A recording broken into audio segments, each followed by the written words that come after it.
Assalamualaikum warahmatullahi wabarakatuh. Mungkin ini adalah pertemuan sakral yang dialami oleh Profesor Dr. Haji Qadirun Yahya MSc, seorang angkatan 1945, ahli sufi, ahli fisika dan metafisika, dan pernah menjabat sebagai Rektor Universitas Pancabudi Medan dengan Presiden RI pertama Insinyur Soekarno. Ia bersama rombongan saat itu diterima di beranda Istana Merdeka sekitar bulan Juli 1965. Bersama dengan Profesor Insinyur Brojonegoro ALM, Profesor Dr. Syarif Tayyip, Bapak Suprayogi, Admiral John Lee, para Sucipto Besar, Kapolri, Duta Besar Belanda.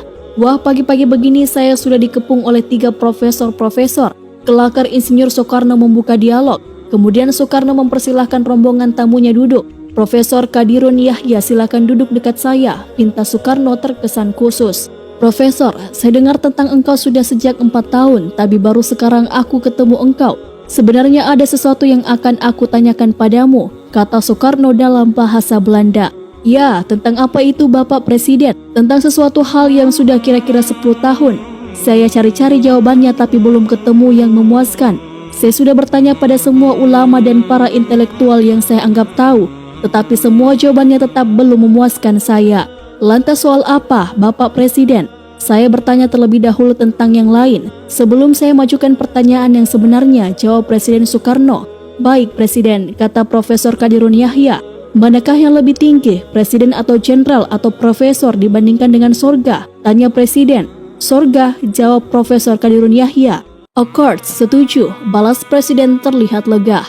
Menyusul Presiden bertanya untuk soal berikutnya, lantas manakah yang lebih banyak dan lebih lama pengorbanannya antara pangkat-pangkat dunia yang tadi dibandingkan dengan pangkat sorga, tanyanya.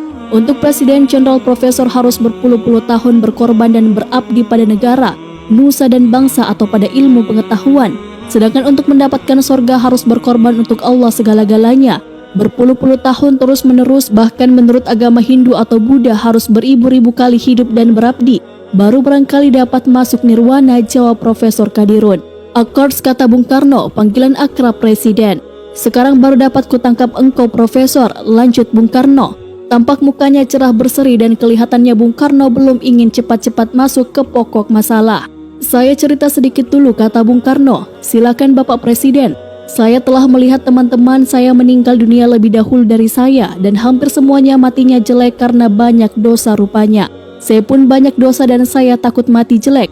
Maka saya selidiki Al-Quran dan Al-Hadis bagaimana caranya supaya dengan mudah hapus dosa saya dan dapat ampunan dan bisa mati tersenyum. Lantas saya ketemu dengan satu hadis yang bagi saya berharga. Bunyinya kira-kira seperti berikut. Rasulullah SAW berkata, seorang wanita penuh dosa berjalan di padang pasir, bertemu dengan seekor anjing dan kehausan. Wanita tadi mengambil gayung yang berisikan air dan memberi minum anjing yang kehausan itu. Rasul lewat dan berkata, hai para sahabatku, lihatlah dengan memberi minum anjing itu, hapus dosa wanita itu dunia dan akhirat, ia ahli sorga. Nah Profesor, tadi engkau katakan bahwa untuk mendapatkan sorga harus berkorban segala-galanya. Berpuluh-puluh tahun untuk Allah baru dapat masuk sorga, itu pun barangkali. Sementara sekarang seorang wanita yang berdosa dengan sedikit saja jasa, itu pun pada seekor anjing pula, dihapuskan Tuhan dosanya dan ia ahli sorga. How do you explain it Profesor? Tanya Bung Karno lanjut. Profesor Qadirun Yahya terlihat tidak langsung menjawab. Ia hening sejenak lantas berdiri dan meminta kertas. Presiden, tadi Bapak katakan dalam 10 tahun tak ketemu jawabannya. Coba kita lihat.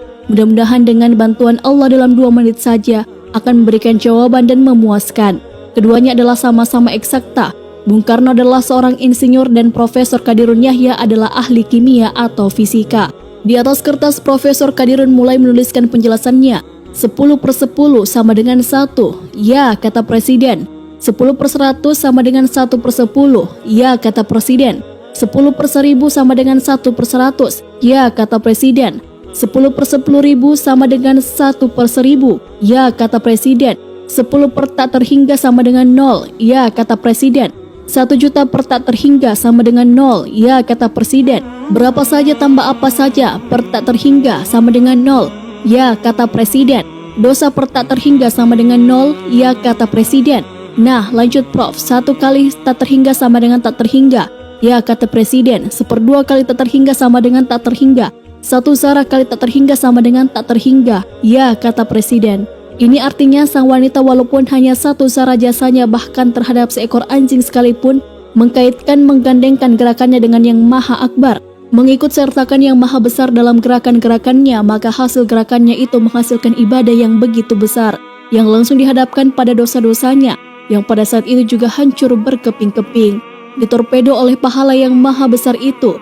Satu zara kali tak terhingga sama dengan tak terhingga, dan dosa per tak terhingga sama dengan 0. Itulah dia jawabannya Presiden, jawab Profesor. Bung Karno diam sejenak. Hebat, katanya kemudian, dan Bung Karno terlihat semakin penasaran. Masih ada lagi pertanyaan yang ia ajukan, bagaimana agar dapat hubungan dengan Tuhan, katanya. Profesor Qadirun Yahya pun lanjut menjawabnya. Dengan mendapatkan frekuensinya, tanpa mendapatkan frekuensinya tak mungkin ada kontak dengan Tuhan. Lihat saja, walaupun 1 mm jaraknya dari sebuah sender radio, kita letakkan radio dengan frekuensi yang tidak sama, maka radio kita itu tidak akan mengeluarkan suara dari sender tersebut. Begitu juga dengan Tuhan, walaupun Tuhan berada lebih dekat dari kedua urat leher kita, tak mungkin ada kontak jika frekuensinya tidak kita dapati. Bagaimana agar dapat frekuensinya sementara kita adalah manusia kecil yang serba kekurangan, tanya Presiden kemudian. Melalui isi dada Rasulullah, jawab Profesor. Dalam hadis qudsi berbunyi yang artinya bahwasanya Al-Quran ini satu ujungnya di tangan Allah dan satu lagi di tangan kamu, maka peganglah kuat-kuat akan dia. Abi Syuraihil Khuzai radhiyallahu an. Profesor menyambung, begitu juga dalam Quran surah Al-Hijr ayat 29. Maka setelah aku sempurnakan dia, aku tiupkan ke dalamnya sebagian rohku. Rebahkanlah dirimu bersujud kepadanya. Nur ilahilah yang terbit dari Allah sendiri adalah tali yang nyata antara Allah dengan Rasulullah. Ujung nur ilahi itu ada dalam dada Rasulullah. Ujungnya itulah yang kita hubungi. Maka jelas akan kita dapat frekuensi dari Allah Subhanahu wa Ta'ala, kata Profesor.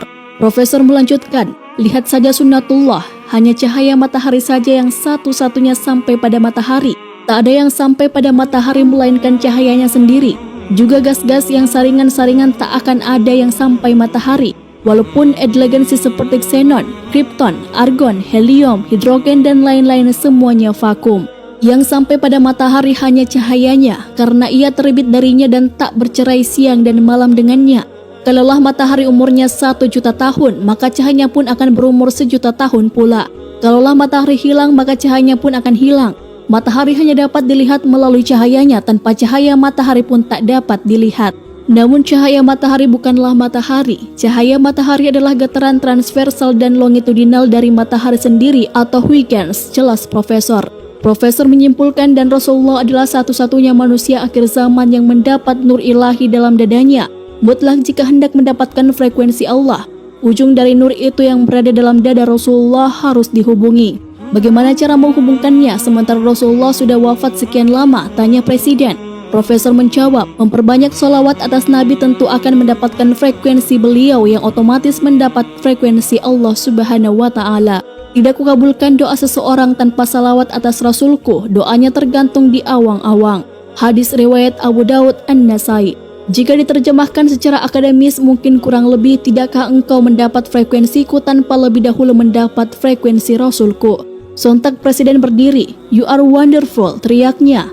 Sejurus kemudian dengan merangkul kedua tangan Profesor, Presiden pun bermohon, Profesor doakan saya supaya dapat mati dengan tersenyum di belakang hari nanti. Semoga dialog sufi ini mengajarkan kita tentang intisari Islam sebenarnya. Wallahu a'lam bishawab.